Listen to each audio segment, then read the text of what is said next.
Here we are going to talk about the hosting companies. Now the very first thing that comes in our mind that how we can save some money. We all want to have more services and pay less, but in reality, so here comes the cheap hosting versus expensive hosting debate. Okay, so which one we should go for? Well, it's the same psychology from the web hosting company's point of view. If they have to sell you cheap or less costly solution, they have to cut the corner. They have to reduce the quality of service.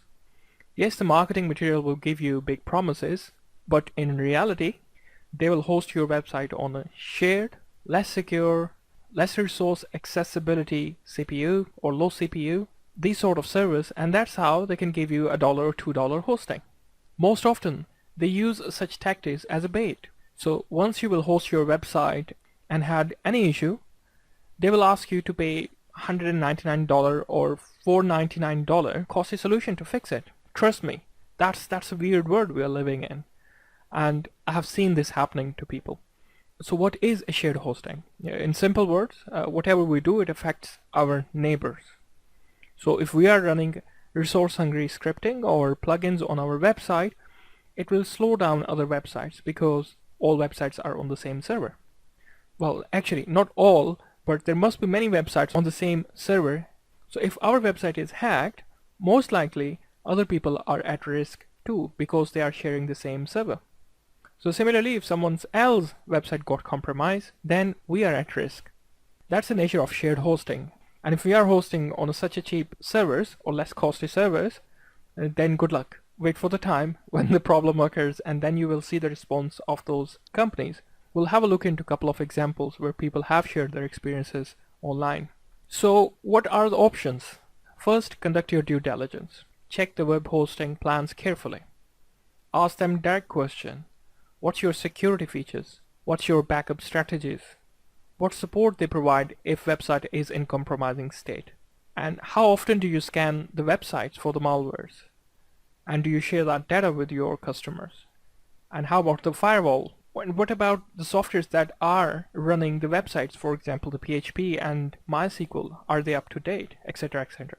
On top of this, also conduct online checks. Consult Google, okay? And there is also a very famous form, webhostingtalk.com. Consult that. This will give you great insight what's happening in a hosting world. Consider this.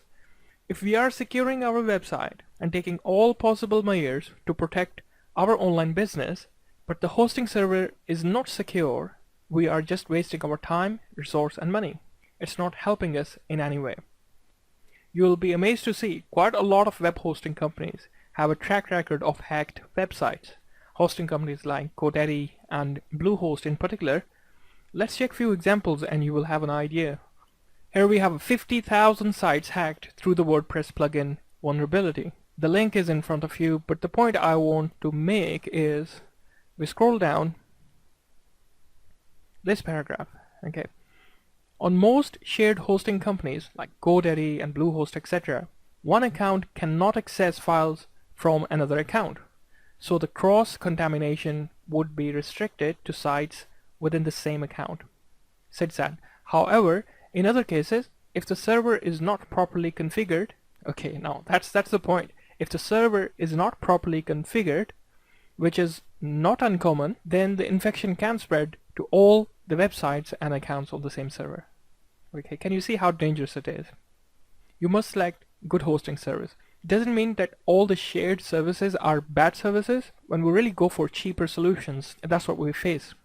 Another example here, the Bluehost website, that's a very famous forum, reddit.com, and people are discussing they had a website on Bluehost and they got infected. Then the Bluehost asked them to pay $199 to fix the problem.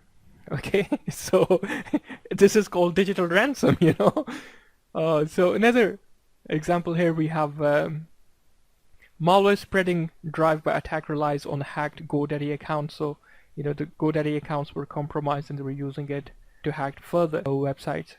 Very interesting articles. You can read them, to have a kind of vibe when things go wrong, how far they can go. And here's a lady, and she, bless her, she shared her detailed experience about Bluehost company.